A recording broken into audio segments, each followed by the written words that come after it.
Bonjour à tous, soyez les bienvenus, bienvenue aussi aux internautes qui vont nous écouter et nous voulons passer un temps dans la présence de Dieu. Amen. Amen. On va commencer par ce chant, on peut se lever pour déclarer que le Seigneur, à toi toute la louange, te revienne.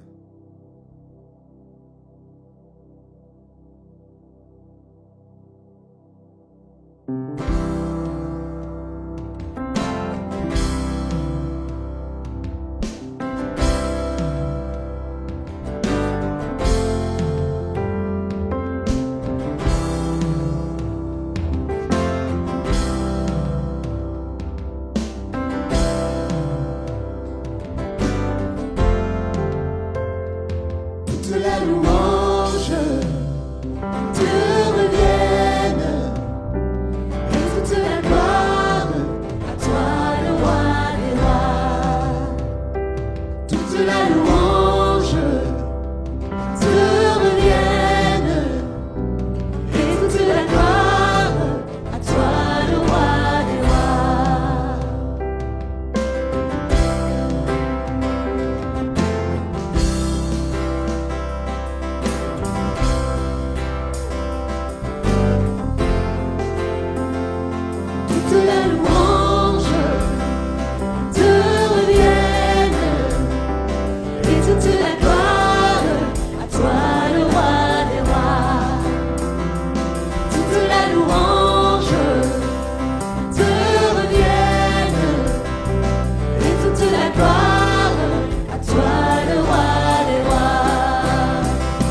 Dieu saint, Seigneur. Nous voulons, Seigneur, t'apporter un parfum, Seigneur Jésus, qui monte à toi, Seigneur. Et ce parfum, ce n'est pas simplement une petite fiole, mais Seigneur, ce sont des grands vases. Il va s'échapper un parfum, Seigneur Jésus. Donc, tu vas aimer, Seigneur, ce parfum. Parfum de louange, parfum de remerciement, parfum de proclamation de victoire sur ce que Dieu est, sur ce que Dieu fait. Alléluia, Seigneur. Ton nom est digne, Jésus. Nous sommes juste là pour t'adorer. Si je vis, Seigneur, c'est pour t'adorer. Si je suis né, Seigneur, c'est pour t'élever, Seigneur. Oh, merci pour la création que nous sommes. Merci pour ce que nous sommes, Jésus. Alléluia, Jésus. Amen.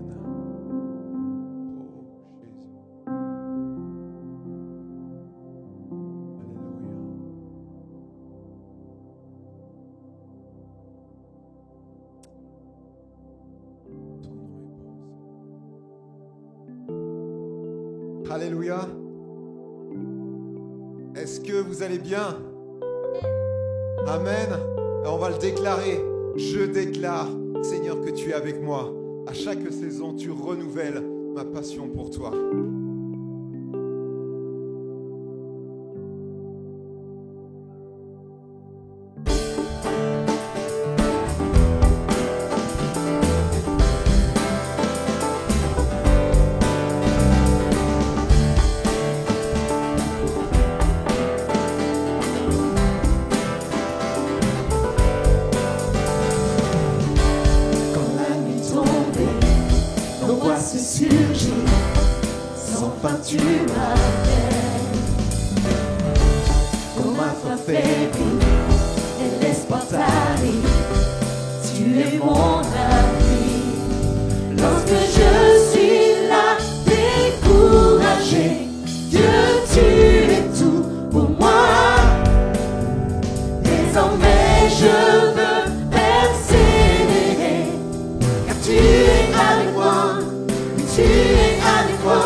Seigneur Jésus, merci. Merci pour ta grâce, merci pour ta présence. Merci, Seigneur Jésus, pour le salut, Seigneur Jésus. Je suis sauvé, Seigneur Jésus. Et nous voulons vraiment bénir ton nom, Seigneur Jésus, parce que je sais que mon nom est inscrit dans un livre de vie, Seigneur Jésus. Que personne ne pourra effacer, Seigneur Jésus. Et cela fait notre joie, cela fait ta joie, Seigneur Jésus. Et ensemble, Seigneur, nous voulons déclarer, Seigneur Jésus, que tu vis en nous, Seigneur Jésus.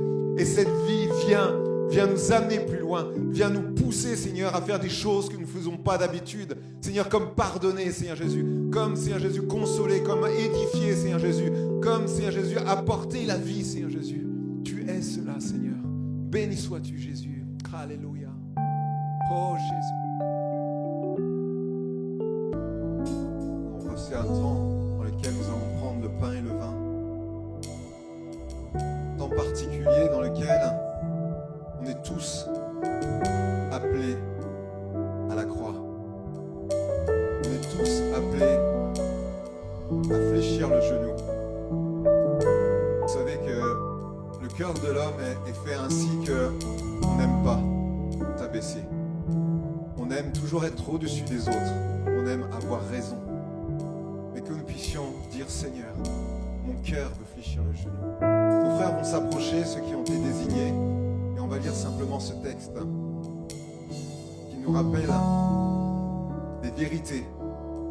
Le sang vous servira de signe sur les maisons où vous serez. Je verrai le sang et je passerai par-dessus vous. Et il n'y aura point de plaie qui vous détruise quand je frapperai le pays d'Égypte. Puissions comprendre que ce qui s'est passé dans l'Exode, c'est la même chose aujourd'hui. Est-ce que j'ai le sang de Christ qui est sur ma vie? Est-ce que je l'ai fait une fois, il y a 10 ans? Et aujourd'hui, le sang n'a plus de signification. Si Dieu revient maintenant, que trouvera-t-il dans nos cœurs? Que trouvera-t-il? Est-ce qu'il va passer sans nous voir ou est-ce qu'il va nous voir en disant oui, c'est mon enfant, oui, c'est mon enfant, oui, c'est mon fils, oui, c'est ma fille. Nous puissions déclarer que oui, maintenant le sang de Christ me lave et me purifie et que je suis enfant de Dieu. N'ayons pas peur des mots, n'ayons pas peur de déclarer entre nous, envers nos voisins, envers les personnes avec qui on travaille. Le sang est pour moi une victoire. Seigneur, souffle par ton esprit, Seigneur, maintenant.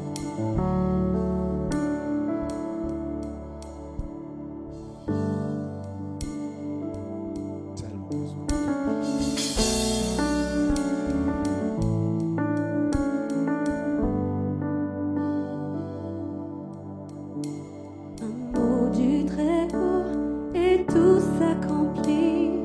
Tout reprend vie. L'écho de tes bras ranime l'espoir en moi. Ta grâce apparaît quand ma vue faiblit. Tu me conduis. Le creux de tes bras apaise la crainte en moi. Toi seul peux calmer les mers, me porter dans le désert. Souffle sur moi, Saint-Esprit.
te loue encore. Quand mon espoir disparaît, tu rafraîchis ma vision. Quand mon âme est terrassée, mes mines chantent ton nom. Quand je n'ai rien à offrir, tu places en moi ton trésor. Quand le feu vient me détruire, mes cendres te louent encore. Quand mon espoir disparaît, tu rafraîchis ma vision. Quand mon âme est terrassée, mes ruines chantent ton nom. Toi seul peux calmer les mers, me porter dans le désert. Souffle sur moi, Saint-Esprit. Toi seul peux briser mes chaînes, me délivrer de mes peines. Souffle sur moi, Saint-Esprit.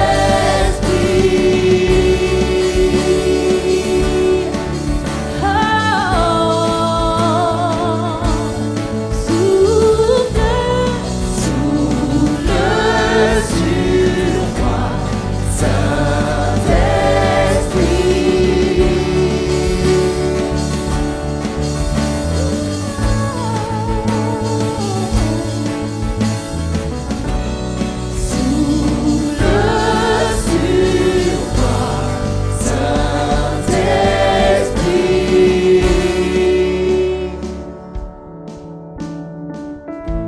Tu souffles, Jésus. souffle sur moi. Saint-Esprit.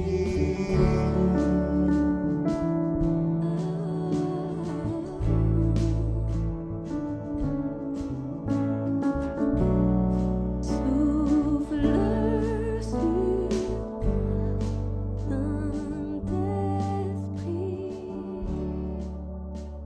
Alléluia, Jésus.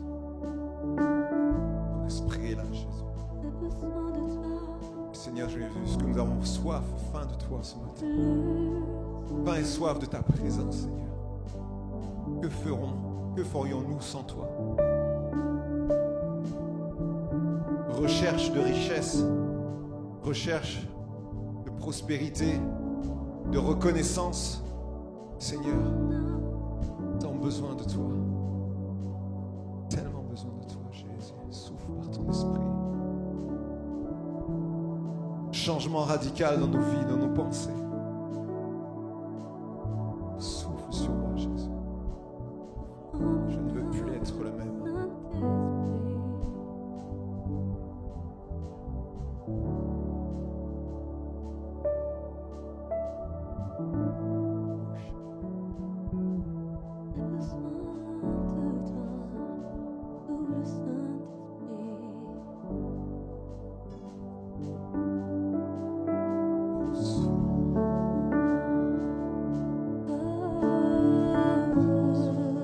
Jésus.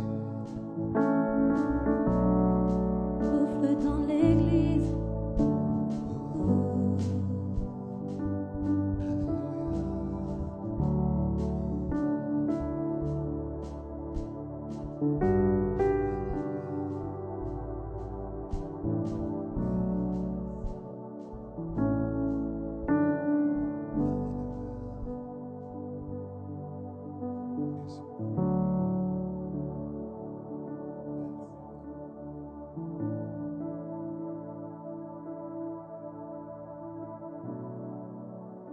Restons dans l'adoration.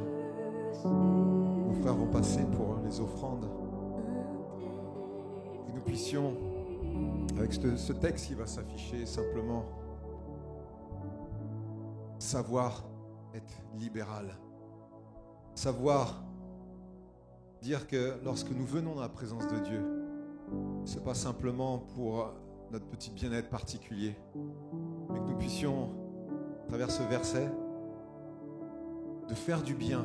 N'oubliez pas de faire le bien et de vous entraider fraternellement. Alors, ça peut être effectivement de l'argent, mais ça peut être plein de choses. La famille de Dieu, soutien dans la prière, soutien aussi financier, soutien moral. Frère qui a besoin d'une voiture, frère qui a besoin d'un logement. Aidez-vous fraternellement, car ce sont de tels sacrifices qui plaisent à Dieu. Vous savez ce qu'on fait maintenant, jouer la guitare, jouer du piano, c'est ça qui plaît à Dieu. C'est pourquoi on le fait, notre cœur. Où est-ce qu'il est notre cœur? Est-ce qu'il va être déposé? Il y a 2 passages. La corbeille marron, c'est pour l'église. La deuxième, la blanche, c'est pour la construction de l'église. Et que puisse dire, Seigneur, moi aussi, je vais être participant. Je vais être participant de ton œuvre. Parce que je sais que tu aimes cela. Je sais que tu aimes lorsque je bénis autour de moi. Et nous allons chanter ce chant. On va se lever et dire, Seigneur, je veux m'abandonner. Si on veut être rempli du Saint-Esprit, si on veut être visité de la présence de Dieu, il faut s'abandonner. Si personnellement je reste campé sur mes positions, le Saint-Esprit va vouloir. Et vous savez, le Saint-Esprit ne forcera jamais. C'est juste une colombe qui va être effrayée lorsque vous avez levé la main, qui va s'en aller. Mais lorsque vous allez ouvrir les bras, lorsque vous allez dire, Seigneur, je m'abandonne. J'ai tellement besoin ce matin de toi. Alors le Saint-Esprit seulement va pouvoir se poser et agir dans votre vie. Qu'ensemble nous puissions dire, je m'abandonne.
Je m'abandonne.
te connaître plus.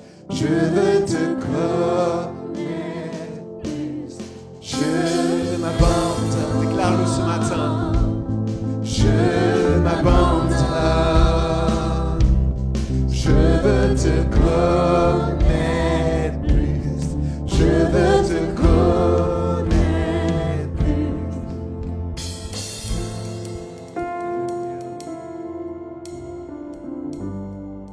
Oh Seigneur Jésus, je m'abandonne entre tes mains.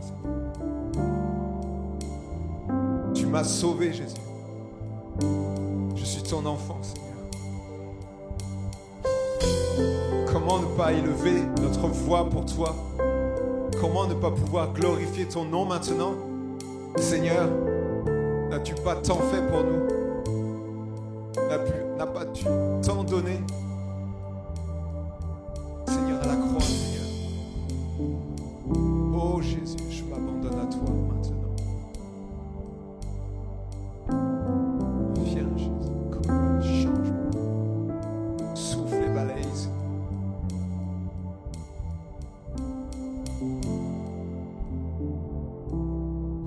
Continuons à l'adorer. Oh, élève ta voix. Élève ta voix. Oublie ton voisin, ta voisine. Élève ta voix. Apprends à ton voisin, à ta voisine à louer le Seigneur. Montre comment louer le Seigneur. Montre à ton voisin comment louer le Seigneur. Montre comment tu peux élever les mains vers le ciel et déclarer qu'il est ton Dieu, qu'il est roi des rois et Seigneur des seigneurs. N'aie pas honte. N'aie pas honte qu'ensemble nous puissions nous lever ensemble et nous puissions déclarer ensemble, oui, tu es digne et glorieux, Seigneur. À toi revienne toute la gloire et la louange, Seigneur Jésus. Alléluia, oui, je veux m'abandonner chaque jour à tes pieds. Seigneur, parce que tu es grand et tu es glorieux, Seigneur Jésus. Seigneur, je veux m'inscrire, Seigneur Jésus, dans ton histoire. Je veux m'inscrire dans cette vie nouvelle, Seigneur Jésus, avec toi. Oh, Seigneur, enraciné, Seigneur Jésus. Alléluia. Oh, Jésus, Seigneur Jésus. Oh, tu agis, Seigneur Jésus. Et nous voulons te glorifier et te bénir, Seigneur Jésus, maintenant, Seigneur, dans ce lieu, Seigneur Jésus. Ce lieu de bénédiction, Seigneur Jésus. Alléluia.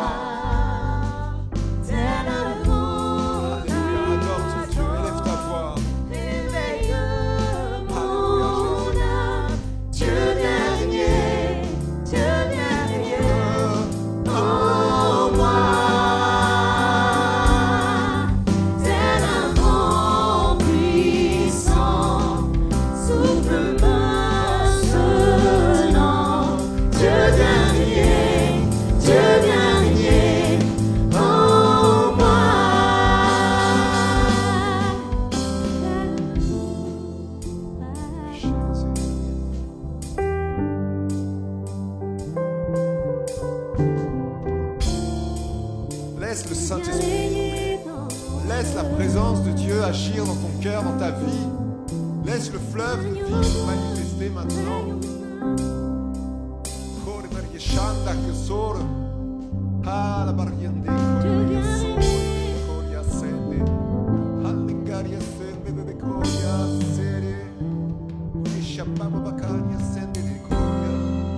Alléluia, alléluia. Oh, bénissons ton nom.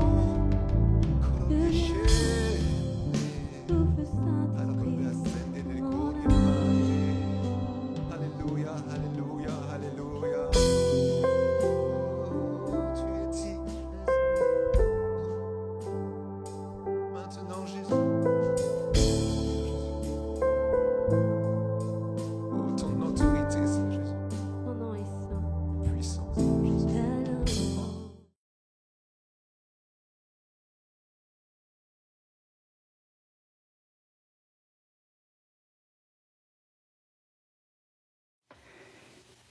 Bonjour à tous, nous sommes heureux ce matin d'être devant la face de Dieu et de pouvoir écouter ce que le Seigneur a à dire à nos cœurs. Le thème que nous allons développer dans ces moments, c'est de passer de l'ombre à la clarté. Et nous avons tous besoin que ce soit des nouveaux qui arrivent, que ce soit des gens qui ne connaissent pas encore le Seigneur, ou que ce soit des chrétiens de longue date. Eh bien, il y a des ombres dans nos vies. Et nous avons besoin que nos yeux s'ouvrent sur les réalités que Dieu a voulu pour nous, pour notre bien et pour sa gloire. Le texte de notre méditation se trouve dans l'évangile de Marc, au chapitre 10, des versets 46 à 53. Il est dit ici, « Ils arrivèrent à Jéricho, et lorsque Jésus en sortit avec ses disciples et une assez grande foule, le fils de Timée, Bartimée, mendiant aveugle, était assis au bord du chemin. Il entendit que c'était Jésus de Nazareth, et il se mit à crier, « Fils de David, Jésus, aie pitié de moi !» Plusieurs le reprenaient pour le faire taire, mais il criait beaucoup plus fort, « Fils de David, aie pitié de moi !» Jésus s'arrêta et dit, « Appelez-le !» Ils appelèrent l'aveugle en lui disant, « Prends courage, lève-toi, il t'appelle. » L'aveugle jeta son manteau et se levant d'un bond, vint vers Jésus. Jésus, prenant la parole, lui dit, « Que veux-tu que je te fasse ?»« Rabouni, lui répondit l'aveugle, « que je recouvre la vue. » Et Jésus lui dit, « Va, ta foi t'a sauvé. » Aussitôt, il recouvra la vue et suivit Jésus dans le chemin. Amen, gloire à Dieu. Il y a là un passage, effectivement, des ténèbres à la lumière. Il y a là un passage de l'esclavage d'une situation à quelque chose qui est une grande liberté de pouvoir gérer sa vie avec le Seigneur. Et comme on le voit dans le dernier verset, il suivit Jésus dans le chemin. Mais qui était ce Bartimée? Bartimée signifie fils de Timée. Bar, fils, et Timée a un sens très fort, hautement estimé. Et c'est là quelque chose qui nous étonne, les uns comme les autres. Nous avons affaire à un Père qui est hautement estimé, et Dieu a voulu faire de nous, chacun en particulier, ses fils et ses filles. Et donc, lorsque nous marchons avec Dieu, il y a cependant des moments où nous sommes lassés, nous sommes fatigués, nous ne voyons plus quel est notre chemin et nous nous asseyons sur nos vieilles traditions, nos méthodes, nos façons de vivre. Comme Bartimée était là assis au bord du chemin, sur ce manteau qui lui servait à la fois de pare-soleil et puis de poncho pour pouvoir s'asseoir dessus et puis de couverture lorsqu'il pleuvait. C'était toute sa nature, toute son habitude, toute sa vie. Peut-être, mon frère ou ma sœur, ou mon ami, te trouves-tu dans une situation où tu t'es arrêté au bord du chemin, sur les habitudes que tu as pu prendre dans le passé, sur les coutumes de ta tradition religieuse, sur les coutumes de ta famille, sur les façons de vivre depuis le début à la suite des jours, petit à petit. Et résultat, tu t'es arrêté. Dans un autre texte des Écritures, on voit pour les disciples d'Emmaüs que Jésus les rattrape sur le chemin et leur dit « De quoi parliez-vous en chemin pour que vous vous arrêtiez tout triste ?» Ils s'étaient arrêtés.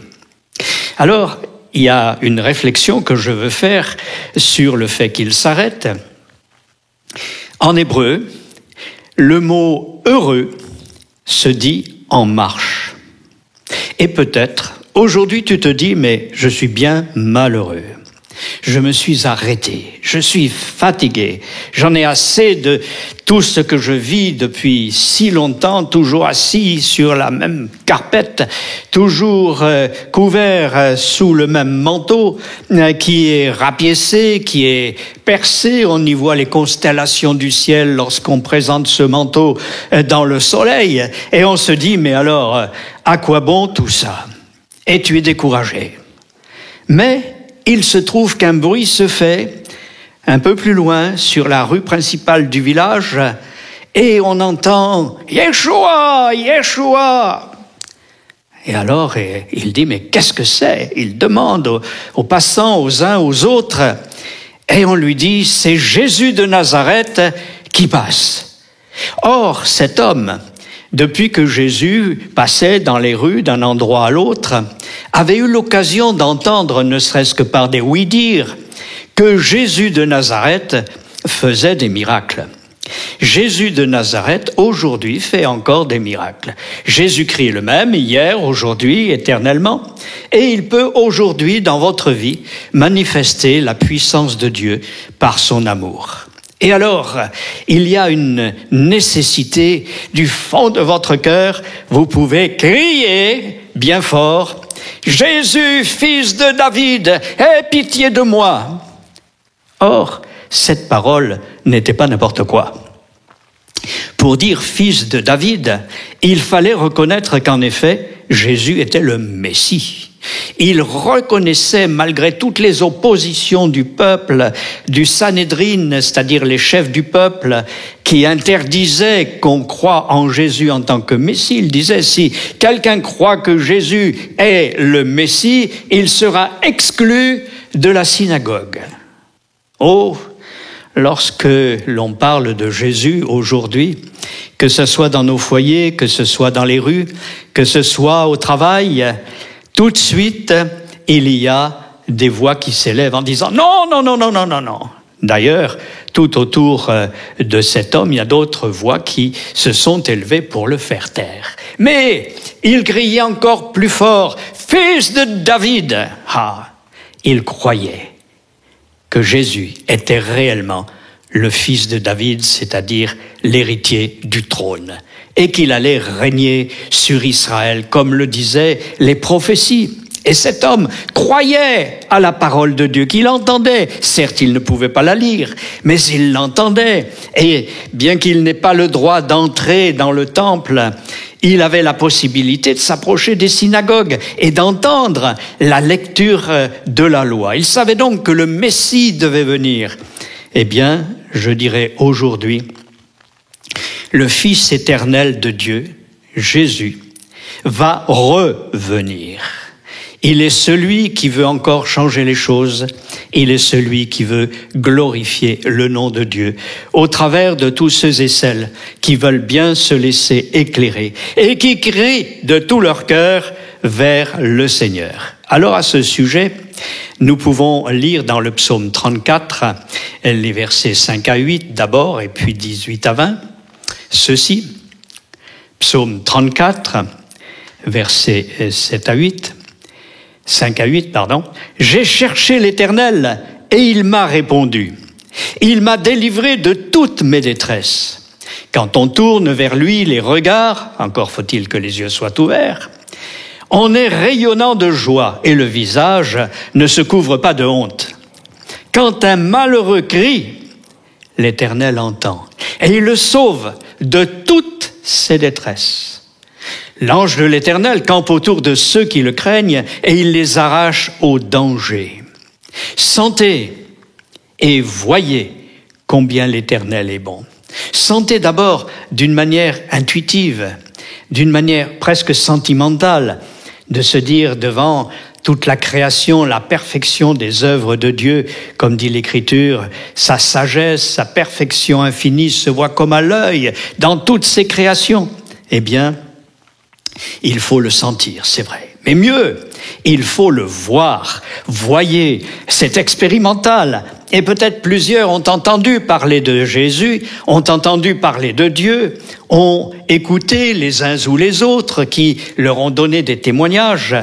Mais voir la puissance de Dieu dans votre vie est quelque chose qui est à la portée de chacun d'entre nous, si nous voulons crier de tout notre cœur. Et au verset 16 de ce même passage, il nous est dit « Les yeux de l'Éternel sont sur les justes, ses oreilles sont attentives à leurs cris. L'Éternel tourne sa face contre les méchants pour retrancher de la terre leurs souvenirs. Quand les justes crient, l'Éternel entend et il les délivre de toute leur détresse. Il y en a peut-être qui sont dans la détresse parmi nous. Eh bien, le Seigneur entend leur cri, le cri du cœur. L'Éternel est près de ceux qui ont le cœur brisé. Il sauve ceux qui ont l'esprit dans l'abattement. Le malheur atteint souvent le juste, mais l'Éternel l'en délivre toujours. C'est quelque chose de glorieux. Nous avons dans le ciel un Père qui nous a créés et qui nous aime. Nous ne sommes pas de simples numéros de sécurité sociale. Nous ne sommes pas simplement le hasard de notre vie, mais nous sommes en réalité de ceux que Dieu aime. Chacun en particulier, il veut que nous puissions le connaître.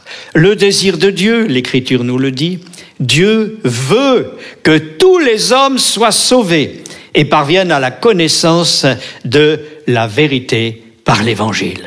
Cette vérité qui est aussi la lumière, quand Jésus a pu annoncer cela pour lui-même, parce que c'est lui à la fois la lumière et la vérité, il dira « Je suis le chemin, la vérité ou la réalité et la vie. Nul ne vient au Père que par moi. » Et donc cette réalité, c'est la personne de Jésus. Et lorsque cet homme Bartimée a entendu que c'était Yeshua Nostri, c'est-à-dire Jésus le Nazaréen, eh bien, il voulait absolument saisir cette occasion. Il ne voulait pas laisser passer cette journée sans avoir fait une expérience avec lui.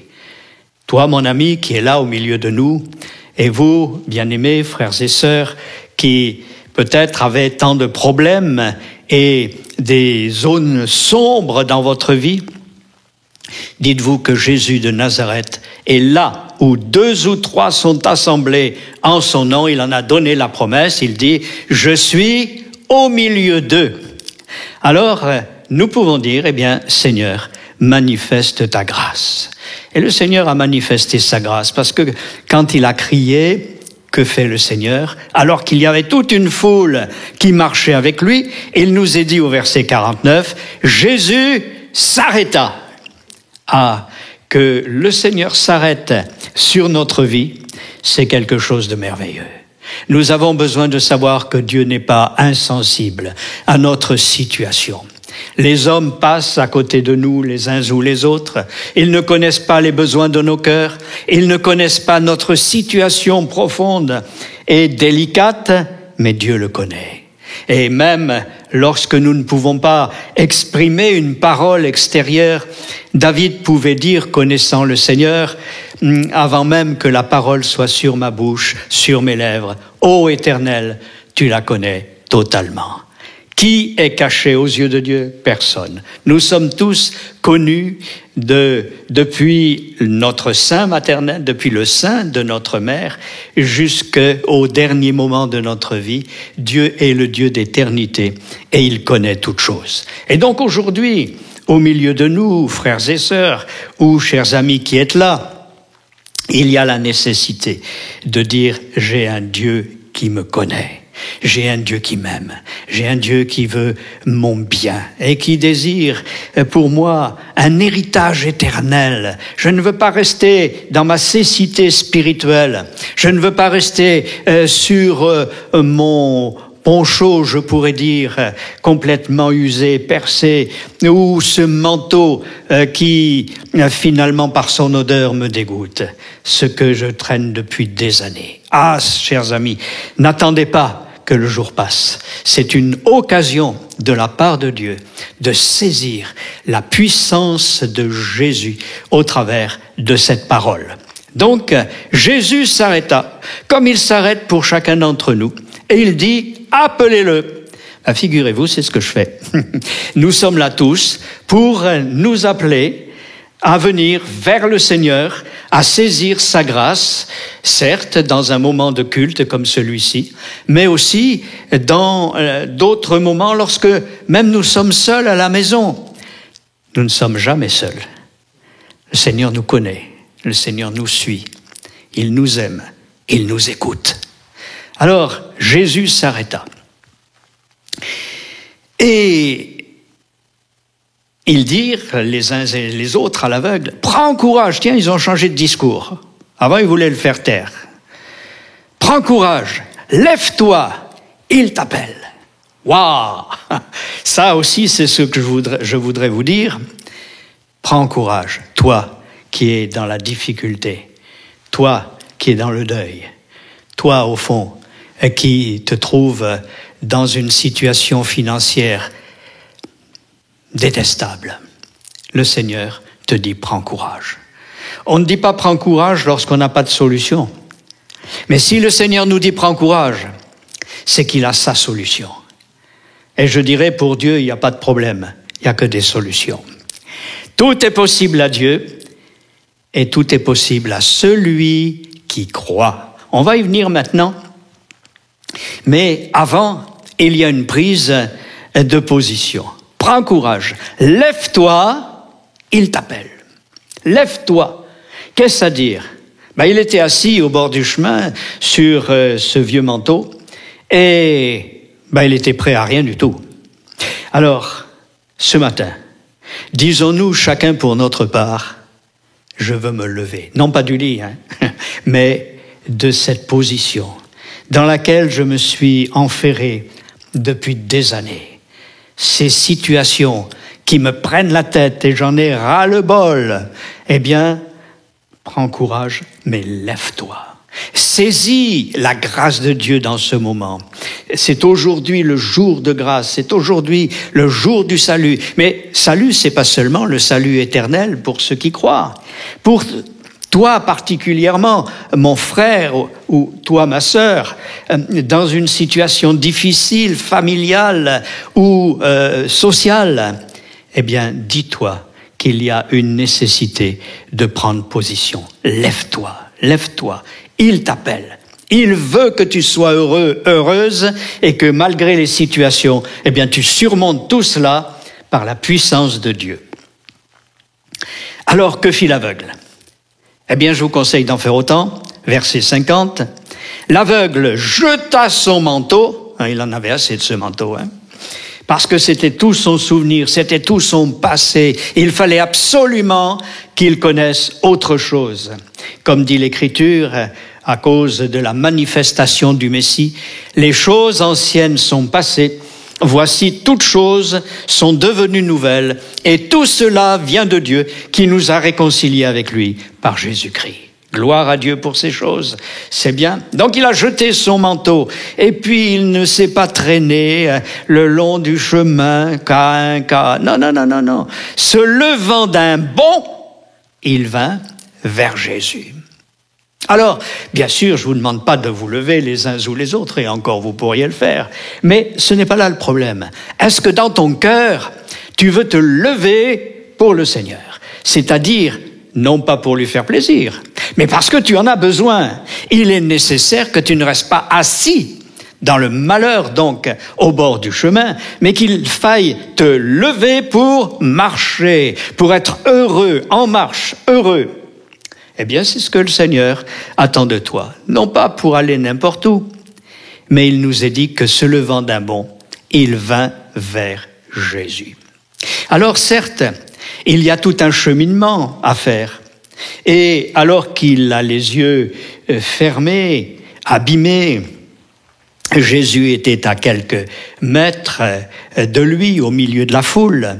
Peut-être quelqu'un l'a-t-il conduit. Et il est possible que les uns ou les autres, quelqu'un nous a conduits à être dans un lieu où on parle de Jésus. Eh bien, si c'est votre cas, puissiez-vous vous diriger non pas vers une religion, non pas vers un gourou, non pas vers un pasteur ou un homme ou un curé ou quoi que ce soit, mais vers Jésus.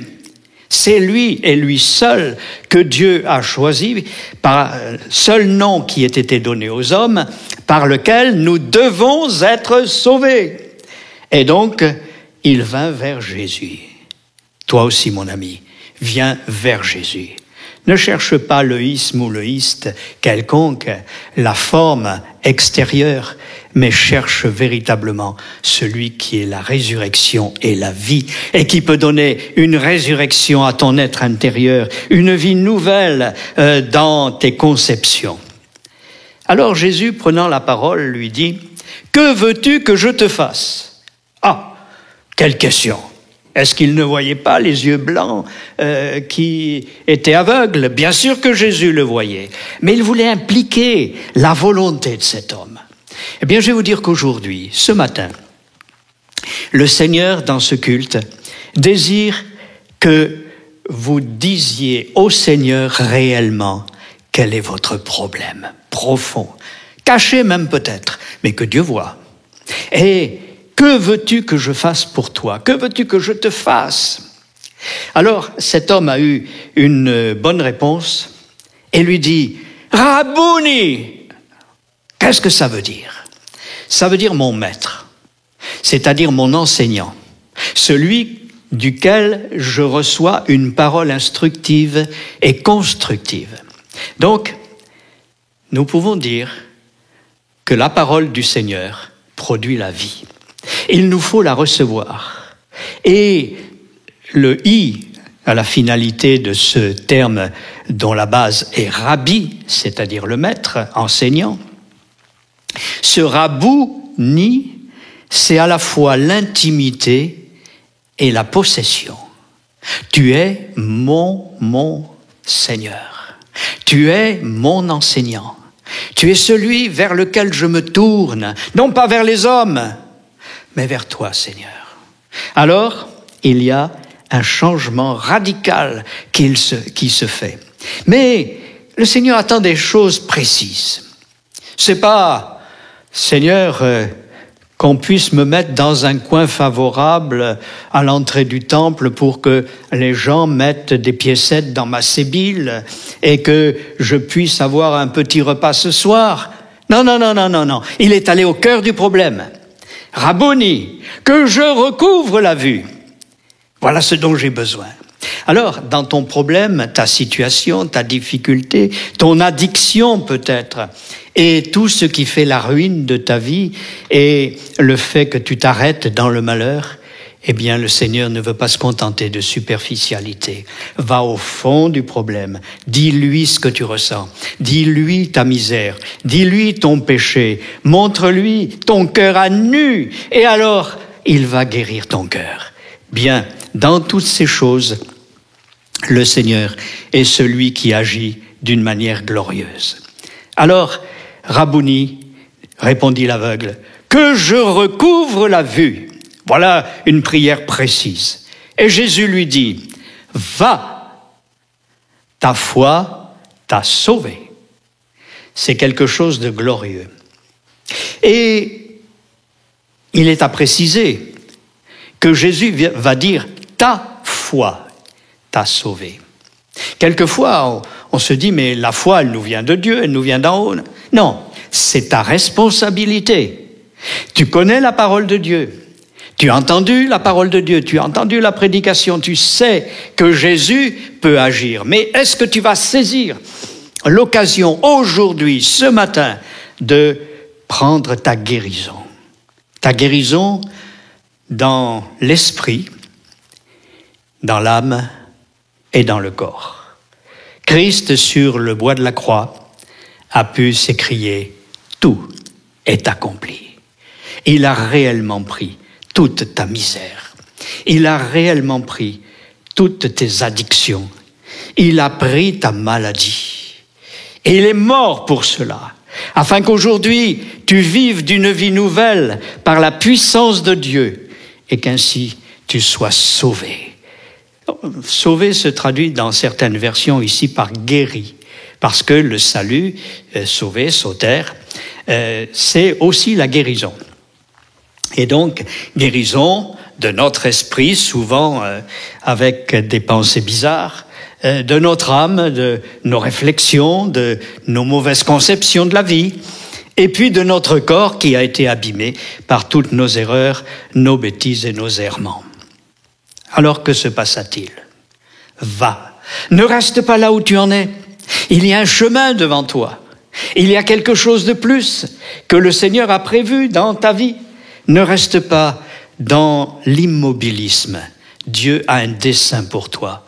L'Écriture nous dit dans le livre de Jérémie, « Voici, je connais les projets que j'ai pour vous, projets de paix et non de malheur, afin de vous donner un avenir et de l'espérance. » Donc il y a un chemin à parcourir et cet homme a bien pris cette réalité. Il nous est dit qu'aussitôt, c'est pas la peine d'attendre 10 ans, aussitôt il recouvra la vue et suivit Jésus dans le chemin. C'est quelque chose de beau, de grand, de glorieux, parce qu'il n'est pas allé n'importe où, il est allé vers le seul qui ait pris en considération sa misère, sa pauvreté, son péché, sa maladie. Eh bien, ce matin, alors que nous sommes là ensemble devant la face de Dieu, il y a la possibilité de dire « Seigneur, voilà mon problème précis. » Pour les uns, que je recouvre la vue, spirituellement parlant. Pour d'autres, eh bien, Seigneur, tu vois mes affections, mes difficultés, mes problèmes. Seigneur, je te présente tout cela d'une manière précise. Je sais que tu as la solution à mon problème. Alors nous allons prier et nous allons dire, Seigneur, nous ne voulons pas aller ailleurs que vers toi. Nous voulons simplement prier pour ceux et celles qui, parmi nous, sont dans la difficulté, dans la maladie, dans les épreuves des situations mauvaises. Et nous allons attendre d'une manière forte, précise, la réponse de Dieu à chacune de nos situations. Que Dieu soit béni. Seigneur, merci parce que tu vois les uns les autres ici dans cet auditoire. Tu vois ceux et celles qui te cherchent, qui ne te connaissent pas encore, mais qui ont entendu parler de Jésus de Nazareth, le Fils éternel de Dieu, celui qui s'est fait homme, celui qui a pris toute notre humanité, celui qui a vécu comme un homme ordinaire pour finalement donner sa vie sur la croix à la place de chacun d'entre nous, pour que nous soyons réconciliés avec Dieu, pardonnés de nos péchés à cause du sang de Jésus, sa vie qui a coulé pour nous sauver, vie pour vie, à notre place, il s'est donné. Maintenant, Seigneur, ce que nous voulons, c'est que plusieurs dans ce lieu saisissent ta grâce, saisissent ta main tendue, saisissent également cette délivrance que tu veux leur donner, que ceux et celles qui entendent ces réalités saisissent la grâce de Dieu maintenant. Père, au nom de Jésus, glorifie ton Fils, afin que ton Fils te glorifie. Glorifie tes enfants par la puissance du Saint-Esprit qui agit en eux pour faire d'eux de nouvelles créations qui vont pouvoir te glorifier dans leur vie quotidienne. Amen.